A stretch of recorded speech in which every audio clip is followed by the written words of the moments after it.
Jemaat yang dikasihi Tuhan Yesus Kristus, Shalom.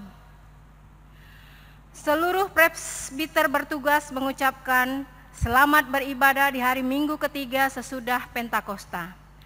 Kiranya ibadah yang kita lakukan saat ini berkenan di hadapan Tuhan. Pemberita firman pada ibadah ini adalah Pendeta Inyoman Jepun MTH. Jemaat Tuhan, mari berdiri, muliakanlah nama Tuhan dalam puji-pujian dan sorak-sorai, karena kasih setianya yang tak berkesudahan.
Saudara jemaat Tuhan, mari kita tabiskan ibadah kita. Pertolongan kita adalah dalam nama Tuhan yang menjadikan langit dan bumi.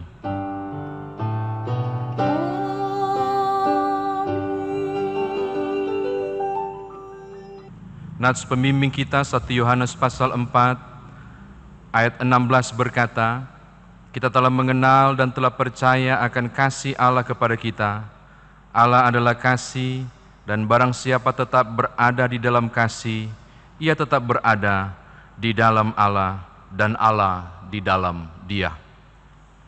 Terimalah salam, kasih karunia, rahmat dan damai sejahtera dari Allah Bapa kita, dan dari Kristus Yesus Tuhan kita, menyertai engkau.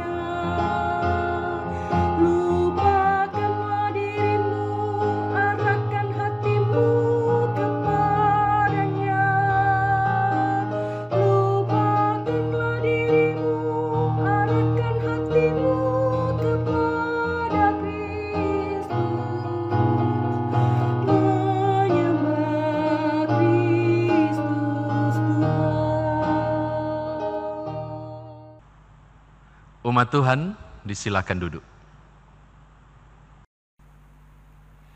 Jemaat Tuhan, mari berdoa.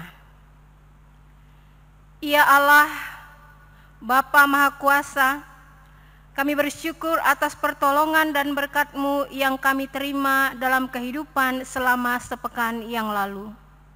Layakkan kami dan berkenanlah atas ibadah, sembah sujud dan pujian yang kami panjatkan kepadamu. Ya Tuhan yang penuh kasih, dalam kelemahan kami, inilah pengakuan kami kepadamu. Kami mengakui kesulitan kami untuk tetap hidup dalam hikmat-Mu. Kami cenderung mengabaikan waktu untuk bersekutu dengan-Mu. kami mengabaikan hikmat Tuhan yang telah kami dengar. Kami dengan mudah mengabaikan orang lain dan mementingkan diri sendiri. Ampunilah kami yang tak mampu untuk saling menjaga, sehingga semua orang dalam persekutuan ini tetap berada dalam kekudusan hidup. Ajarlah kami untuk melihat kesempatan dengan baik, sehingga kami tidak saling menjatuhkan, namun saling mendukung bagi segenap ciptaan-Mu. Karena itu, Tuhan, kami memohon.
Bapak Ibu Saudara, kita mau mendengarkan firman Tuhan. Mari kita satu di dalam doa untuk memohon tuntunan Roh Kudus. Kita berdoa. Kami mau mendengarkan firman-Mu ya Bapa, tolonglah kami agar kami boleh memahami dan mengerti karena karunia, hikmat dan pengertian. Lalu biarlah Roh Kudus yang sama menolong dan membuat kami mampu untuk mengerjakan firman-Mu. Layakkanlah hamba-Mu dan semua umat Tuhan yang bersama-sama beribadah saat ini untuk berada dalam kekudusan firman-Mu. Demi Yesus Kristus firman yang hidup, kami berdoa. Amin. Umat Tuhan, mari berdiri untuk mendengarkan firman Tuhan yang dibaca dari Alkitab. Haleluya.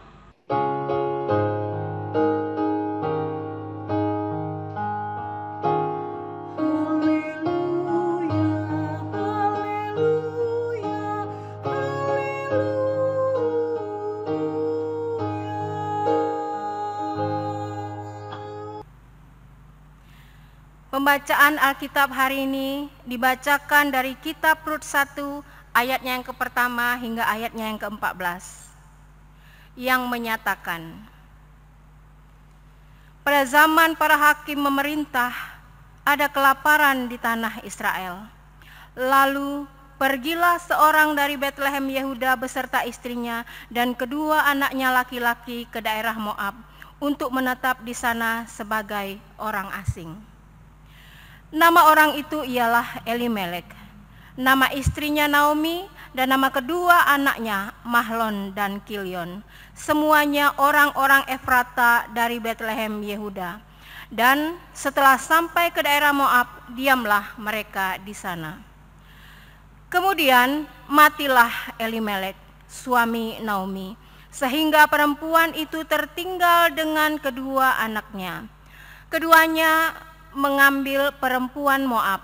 Yang pertama bernama Orpa, yang kedua bernama Rut. Dan mereka diam di situ kira-kira 10 tahun lamanya.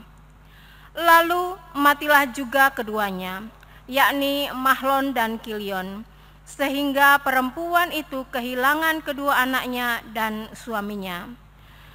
Kemudian berkemaslah ia dengan kedua menantunya dan ia pulang dari daerah Moab.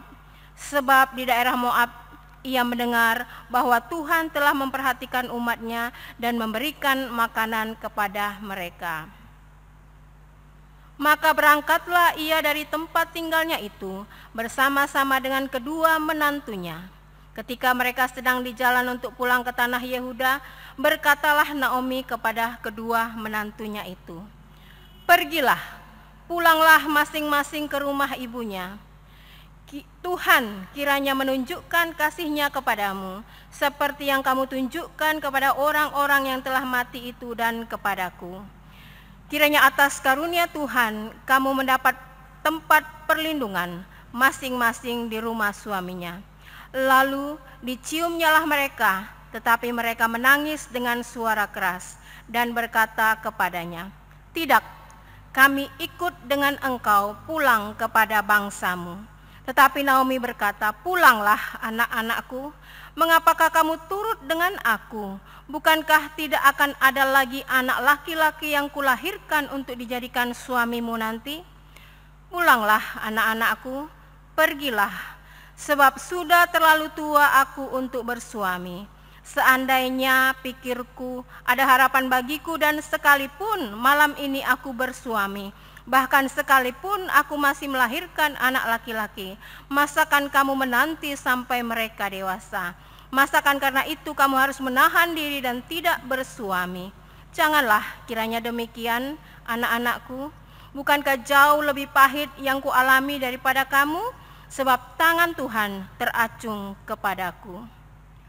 Menangislah pula mereka dengan suara keras. Lalu Orpa mencium mertuanya itu minta diri, tetapi Rut tetap berpaut padanya. Demikianlah pembacaan Alkitab. Hendaklah firman Tuhan diam dengan segala kekayaannya di antara kamu, dan ucaplah syukur kepada Allah.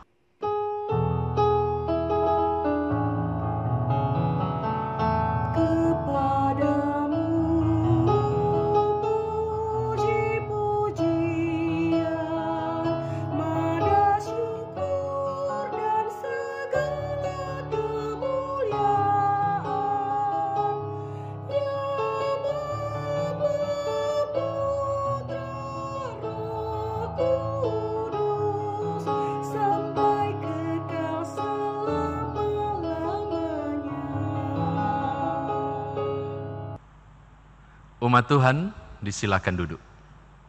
Bapak Ibu, Saudara kekasih di dalam Tuhan, Shalom. Silakan berjabat tangan dengan semua anggota keluarga yang ada di rumah masing-masing untuk berbagi damai sejahtera di hari Minggu, hari Tuhan ini. Kita memasuki hari Minggu ketiga sesudah Pentakosta. Bapak Ibu, Saudara kekasih dalam Tuhan, saya kira kisah tentang Rut ini sudah sangat saudara kenal dan sudah memahami. Saya punya beberapa catatan penting untuk saudara pada hari Minggu ini untuk dibagi bagi saudara. Ada beberapa hal yang rasanya harus saudara pahami untuk melihat bagaimana kekuatan cerita ini sungguh meneguhkan iman. Yang pertama, kita disuguhkan oleh satu keluarga yang mengungsi ke Moab. Mereka berasal dari Betlehem. Dalam bahasa Ibrani, Beit itu rumah, Lehem itu roti, itu berarti rumah roti. Bapak Ibu, kenapa disebut rumah roti? Karena Bethlehem terletak di lembah sungai Yordan. Mereka memiliki gandum yang sangat berlimpah karena daerah itu sangat subur. Menarik untuk direnungkan bahwa rumah roti yang berlimpah-limpah dengan kondisi yang terjadi pada saat itu membuat kemudian mengalami kelaparan. Adalah aneh jika rumah roti mengalami kelaparan. Adalah lucu rasanya Bapak Ibu Saudara apabila kemudian gandumnya nggak ada. Itu berarti kekeringan sangat besar terjadi di Bethlehem. Sekarang mari kita berkenalan dengan keluarga-keluarga ini, dengan satu keluarga yaitu keluarga Elimelek. Dalam bahasa Ibrani, Elimelek ini berarti raja. Lalu kemudian istrinya bernama Naomi. Naomi dalam bahasa Ibrani berarti orang yang menyenangkan. Mereka memiliki 2 orang anak laki-laki. Di awal-awal bacaan kita ayat 1-5 kita menemukan Mahlon yang paling tua berarti memiliki sifat lemah. Lalu Kilion dalam bahasa Ibrani berarti merindukan. Nah, menurut ayat 1-5 kita menemukan bahwa Elimelek mengambil 2 orang menantu untuk 2 orang anak laki-lakinya yang bernama Orpa dan Ruth. 2 perempuan Moab ini kemudian menjadi menantunya. Saudara, tahukah saudara bahwa kitab Rut ini berada pada zaman yang sama dengan kitab Hakim-Hakim, sehingga ketika kita mau cari tahu apa yang terjadi di Bethlehem, itu sangat mudah dengan menelusuri kondisi kitab Hakim-Hakim. Nah, pada Hakim-Hakim pasal 6 ayat yang pertama, saya menemukan bahwa ternyata ada dosa yang dibuat oleh umat Israel pasca mereka keluar dari pembuangan dan masuk ke tanah Kanaan. Nah, dosa yang besar ini kemudian membuat hukuman. Sehingga itulah barangkali yang menyebabkan Bethlehem mengalami kekeringan. Dan kalau saudara mengkaji lebih jauh, itu berarti kalau Elimelek pergi keluar dari Bethlehem menuju ke Moab, ini sangat menarik saudara, yaitu berarti dia menghindari hukuman, sekaligus membelakangi Tuhan. Dia pergi ke Moab, ke negeri penyembah berhala. Bahkan lebih fatalnya kalau saudara periksa kitab Keluaran, saudara akan menemukan ada perintah, jangan engkau mengambil perempuan lain menjadi istri anakmu atau suami anakmu perempuan. Tapi yang terjadi adalah Elimelek menikahkan anak-anaknya yang notabene adalah perempuan Moab. Jadi kayaknya berlimpah kesalahan yang dilakukan oleh Elimelek. Oke, sekarang mari kita kembali ke catatan yang kedua. Lihat ayat 6 sampai ayatnya yang ke-13. Pada ayat 6 dan sampai ayat yang ke-13 kita menemukan fatal. Mati semua. Seluruh laki-laki itu mati. Elimelek dan kedua putranya pun mati. Tertinggallah seorang janda yang bernama Naomi. Sudah berapa kali saya katakan bahwa janda dalam Israel itu statusnya parah sekali, di status sosial yang sangat rendah, dari segi finansial pun demikian, karena seluruh harta kekayaannya nggak ada ke dia, akan kembali ke klan suaminya. Apalagi kalau anak-anak laki-laki sudah nggak ada. Jadi betapa susahnya seorang janda ini akhirnya kembali ke Bethlehem. Jadi berharap ke Moab untuk berlangsung kehidupan, justru di Moab berlangsung kematian. Akhirnya pada ayat 6-13 kita menemukan berangkatlah Naomi menuju ke Bethlehem, diikuti oleh Orpa dan kemudian Ruth. Nah, Bapak Ibu, ayat 8-13 kita disajikan argumentasi yang begitu hebat dilakukan oleh 2 anak mantu perempuan ini kepada mertuanya. Mereka tetap bersikeras untuk tetap mengikuti Naomi. Tapi yang menarik perhatian saya adalah bagaimana Naomi menjelaskannya. Nanti saudara lihat pada ayat yang ke-8-13, Naomi berkata, kalian masih muda, masa depanmu masih cerah. Dijelaskanlah sedemikian rupa, seakan Naomi bukan mau tolak, bukan Naomi tidak mau didampingi, tapi mertua yang baik ini sedang memikirkan nasib dan masa depan 2 anak mantu perempuannya. Ini dialog diskusi yang sangat menarik, dialog yang luar biasa. Kita bisa membayangkan betapa sangat intim hubungan antara mertua dan menantu pada saat itu. Akhirnya oleh karena penjelasan yang begitu panjang lebar, kita menemukan pada ayat yang ke-13, Orpa berangkat. Namun kalau kita masuk ke ayat 14, redaksinya berbunyi, Rut tetap ikut.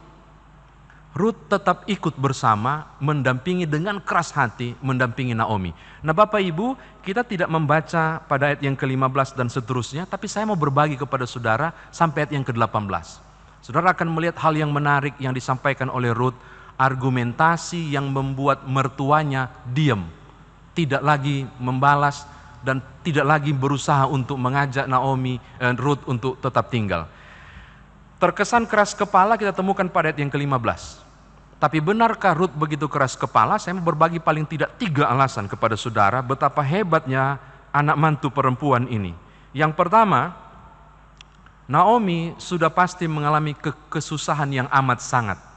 Itulah sebabnya pada ayat yang ke-19 dia bilang begini, jangan panggil aku Naomi, yang berarti orang yang menyenangkan, tapi panggillah aku Mara, yaitu orang pahit. Jadi saudara bisa bayangkan dia sampai ganti namanya kepahitan. Berarti dia begitu mengalami kesusahan. Dan Rut melihat ini. Rut mengalami apa yang dialami. Rut merasakan apa yang dirasakan Naomi. Ini hal pertama. Sehingga dia bersikeras untuk tidak meninggalkan mertuanya. Hal yang kedua Bapak Ibu Saudara, dia mengucapkan kalimat yang menarik ketika dia berkata, kemanapun engkau pergi, ayat 17, kemanapun engkau pergi, kemanapun engkau bermalam, di situ bangsamulah bangsaku. Rut tidak keras kepala, tapi demi pendampingan dia mau berkorban.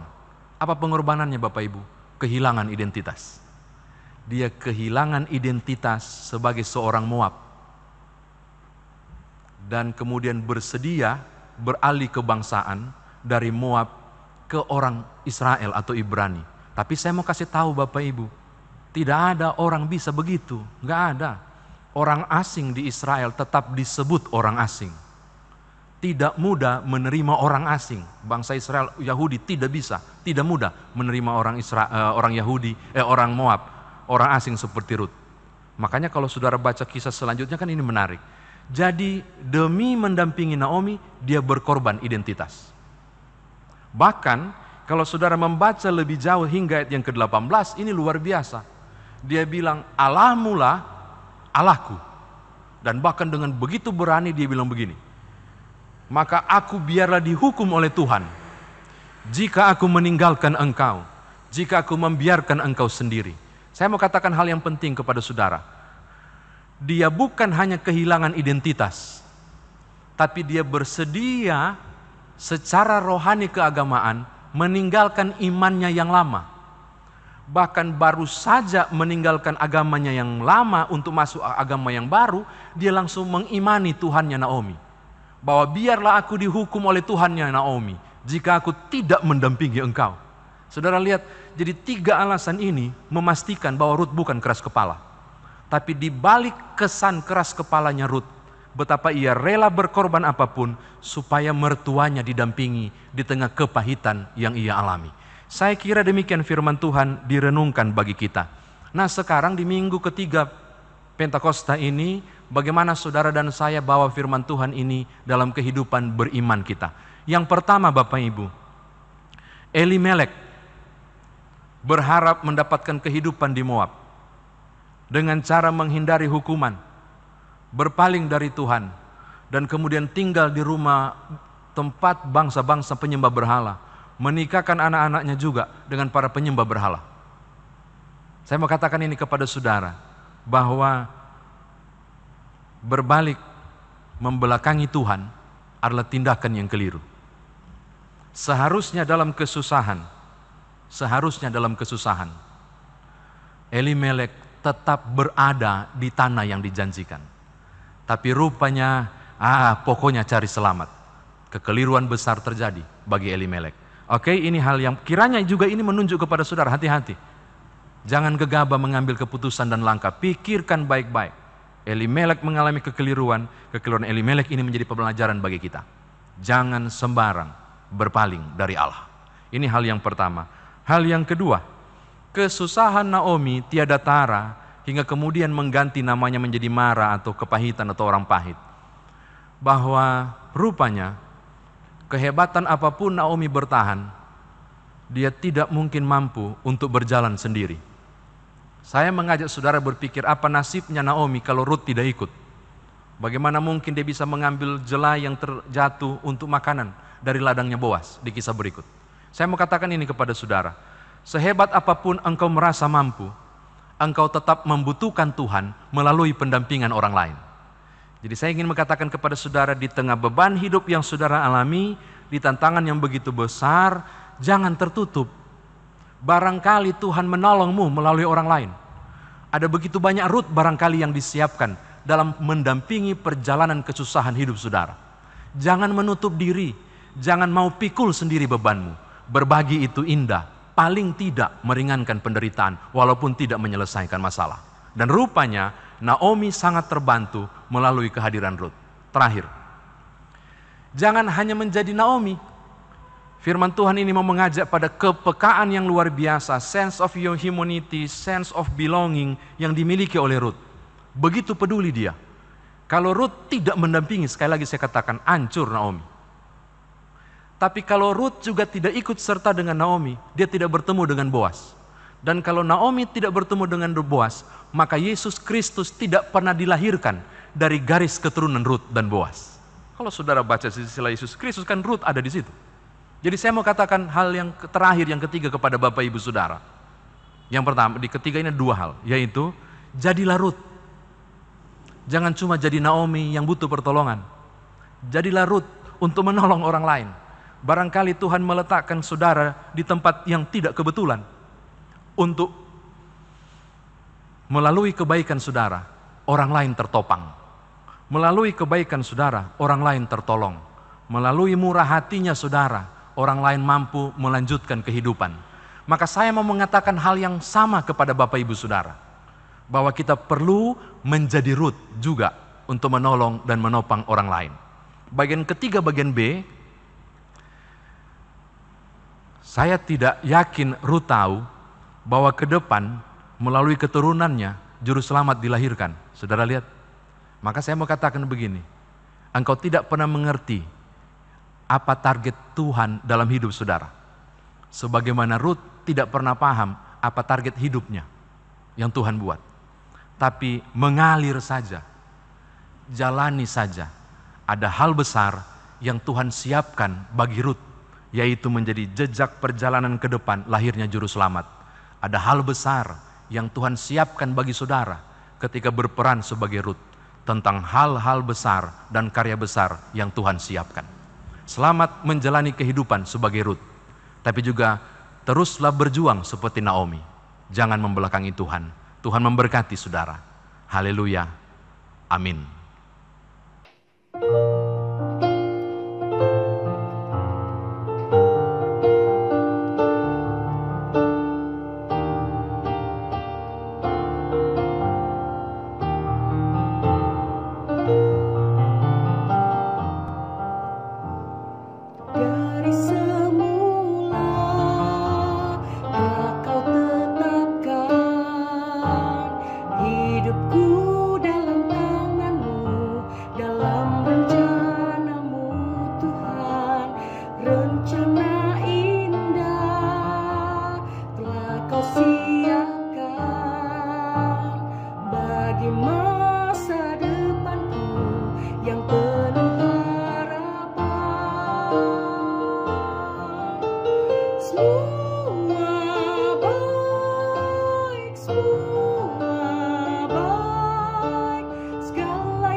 Umat Tuhan, mari berdiri bersama dengan seluruh orang percaya di segala tempat dan abad. Mari kita ikrarkan pengakuan iman rasuli dengan hati dan mulut serta sikap sempurna. Masing-masing kita berkata, aku percaya kepada Allah, Bapa yang Maha Kuasa, Khalik langit dan bumi, dan kepada Yesus Kristus, anaknya yang tunggal Tuhan kita, yang dikandung daripada Roh Kudus, lahir dari anak darah Maria, yang menderita di bawah pemerintahan Pontius Pilatus, disalibkan, mati dan dikuburkan, turun ke dalam kerajaan maut.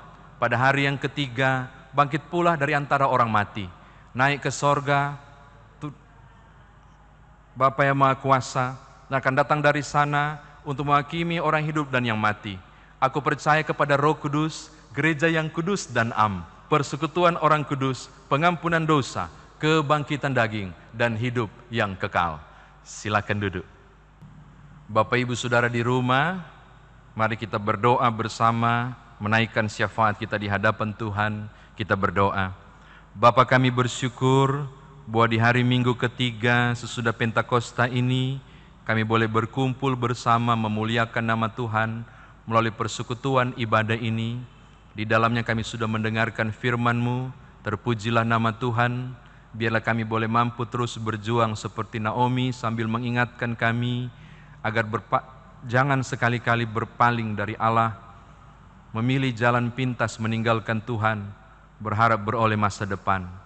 Sebab tanpa Engkau kami tidak mungkin bermasa depan. Tapi pakailah kami juga seperti Rut untuk boleh menjadi berkat bagi setiap Naomi yang kami jumpai di tengah perjalanan kehidupan kami. Terpujilah nama-Mu. Di syafaat ini kami terus berdoa pemerintah negara dan bangsa kami dengan berbagai upaya membangun negeri ini istimewa. Fokus dan konsentrasi pemerintah dalam rangka memulihkan kondisi ekonomi, menghadapi pandemi COVID-19 ini dengan berbagai upaya dan strategi, termasuk masa persiapan new normal yang saat ini dilakukan. Berkatilah, berilah hikmat, agar kebijakan apapun yang dibuat oleh pemerintah kami, semuanya berjalan dalam kemurahan kasih Tuhan. Kami juga mau berdoa dan menyerahkan semua mereka yang sedang mendukung upaya pemulihan bangsa ini, pihak rumah sakit, para medis, dokter, tenaga juru rawat, bahkan para relawan, semua yang berada di lapangan, TNI, Polri yang bersatu hati dan berbagai upaya yang sedang dibuat saat ini. Tuhan, kami butuh kesehatan, Engkau anugerahkan juga bagi mereka.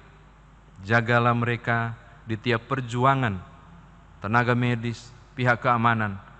Bersama kami boleh bergandeng tangan, termasuk tiap-tiap kami yang berkomitmen untuk lebih baik tinggal di rumah, dalam rangka memutuskan mata rantai, ataupun kalau beraktivitas di luar rumah, kami benar-benar mengikuti protokol yang ada, supaya semua rantai COVID-19 ini mampu kami putuskan melalui kerjasama kami, pemerintah, aparat, dan juga masyarakat.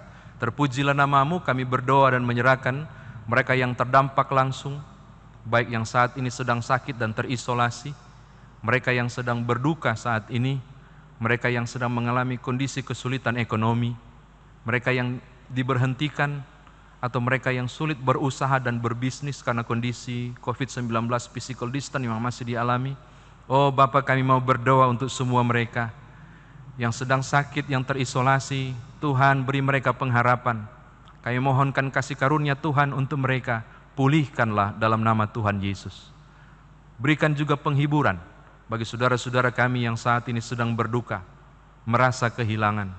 Biar di tengah rasa kehilangan dan duka ini, mereka tetap merasa tidak ditinggalkan oleh Tuhan.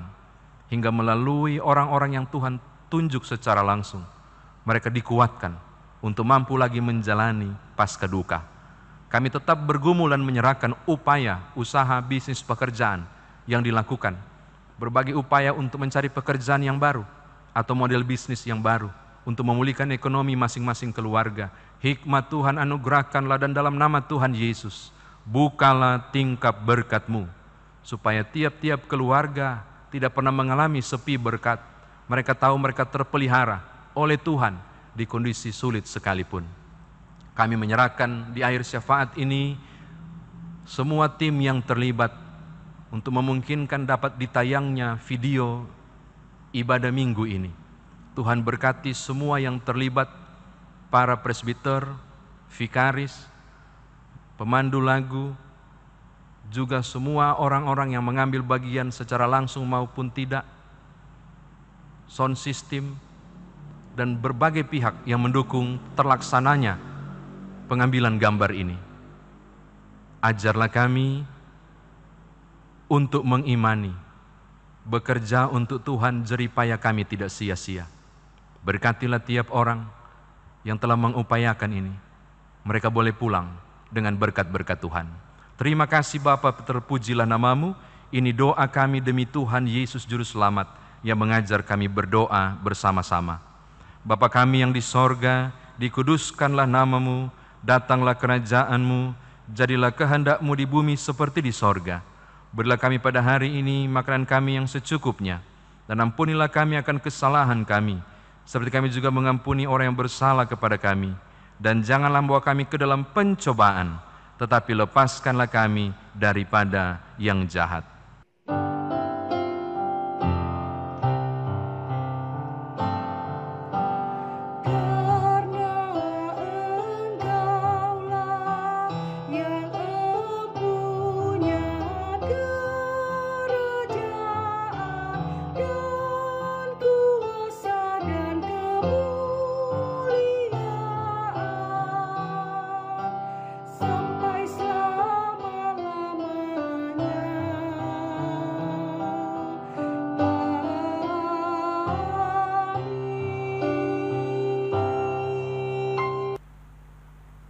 Jemaat yang dikasihi oleh Tuhan Yesus Kristus, marilah kita memberikan persembahan syukur kita kepada Tuhan dengan hati, mulut, dan tangan kita. Yang tertulis dalam kitab 2 Korintus pasal 8 ayat 12 yang mengatakan, sebab jika kamu rela untuk memberi, maka pemberianmu akan diterima. Kalau pemberianmu itu berdasarkan apa yang ada padamu, bukan berdasarkan apa yang tidak ada padamu. Demikian firman Tuhan. Tuhan memberkati saudara dan persembahan saudara.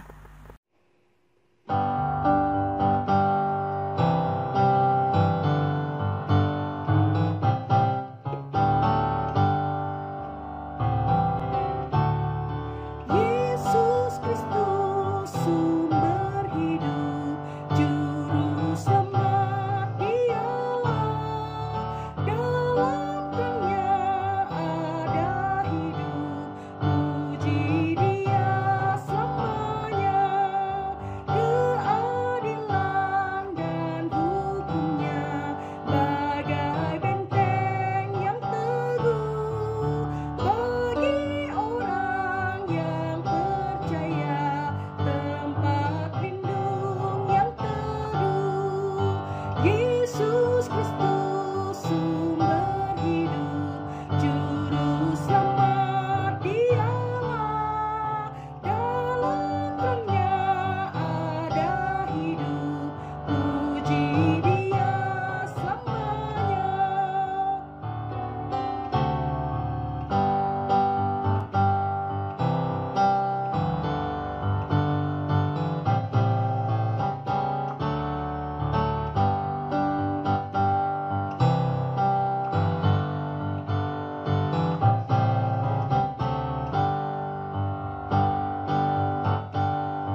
Jemaat Tuhan, marilah berdiri untuk menyerahkan persembahan ini kepada Tuhan dalam doa syukur. Ya Tuhan Yesus, kami bersyukur kepadamu karena kasih dan pengorbanan-Mu, kami masih dapat bersekutu bersama, memuji dan memuliakan nama-Mu. Saat ini kami membawa ke hadapan-Mu persembahan syukur yang terbaik untuk kemuliaan nama-Mu. Terima serta kuduskanlah ya Tuhan, agar berguna untuk pelayanan kasih dan keadilan demi kemuliaan nama-Mu. Dalam nama Tuhan Yesus Kristus kami telah berdoa dan mengucap syukur. Amin. Jemaat dipersilakan duduk kembali. Segenap presbiter yang bertugas mengucapkan terima kasih kepada seluruh warga jemaat yang telah mengikuti rangkaian ibadah hari Minggu ketiga sesudah Pentakosta 21 Juni 2020 di rumah masing-masing. Kami akan membacakan ringkasan warta jemaat dalam sepekan ini, antara lain: berita duka cita. Segenap majelis dan jemaat GPIB Penil Palembang turut berbelasungkawa atas berpulangnya ke pangkuan Bapa di surga Bapak Ali Basah, Jemaat Sektor 3, pada usia 62 tahun. Pada hari Minggu 7 Juni 2020, telah dimakamkan hari Senin 8 Juni 2020 di TPU Talang Kerikil. Kiranya Tuhan Yesus senantiasa memberikan penghiburan yang sejati bagi keluarga yang ditinggalkan. Ulang tahun. Majelis Jemaat GPIB Penil Palembang mengucapkan selamat ulang tahun dan selamat berbahagia kepada warga jemaat yang berulang tahun dalam sepekan ini. Tuhan memberkati dan menyempurnakan kebahagiaan Bapak, Ibu, Saudara-saudari sekalian.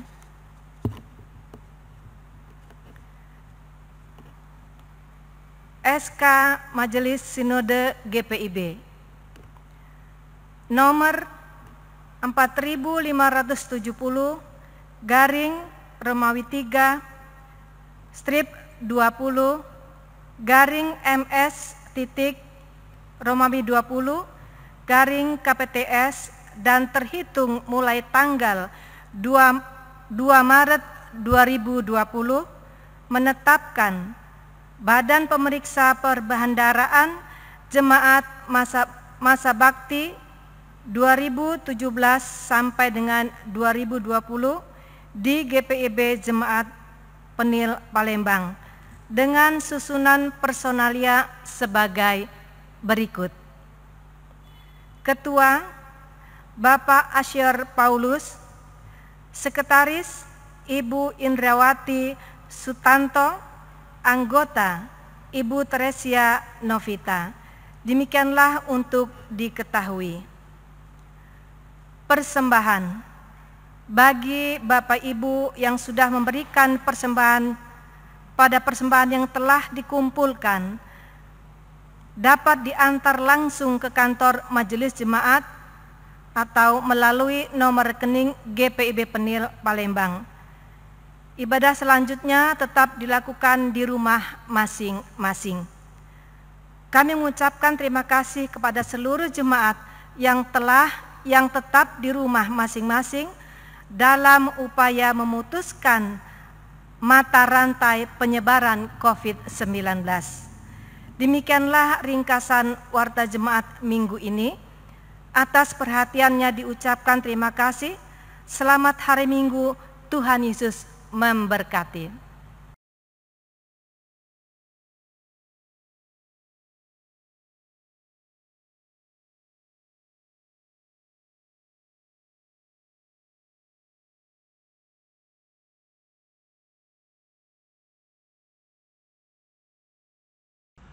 Umat Tuhan, mari berdiri, beritakanlah Injil melalui hidup dan kerjamu sehari-hari, berdasarkan firman Tuhan yang telah kamu dengar.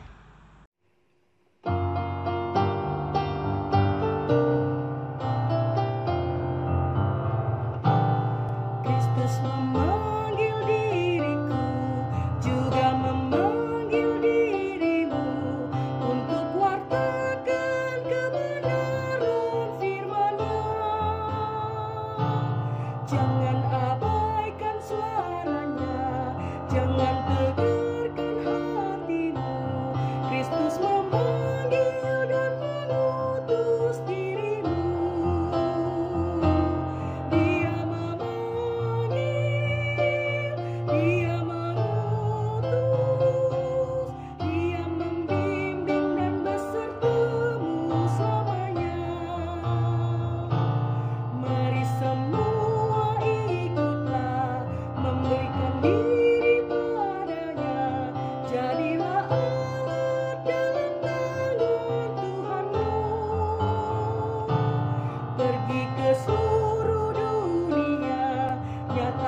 Saudara arahkanlah hati dan pikiranmu kepada Tuhan dan terimalah berkat-Nya.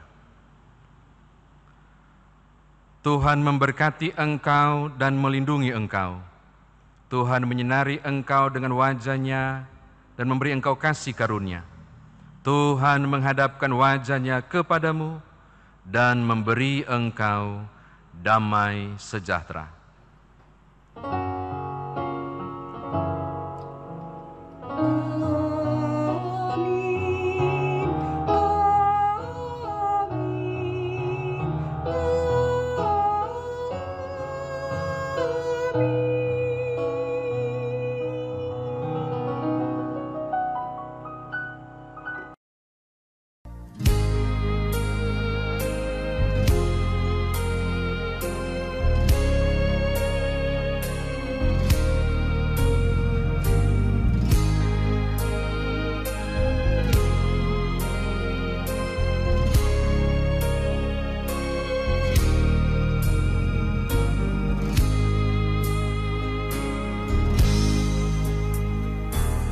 Jangan kamu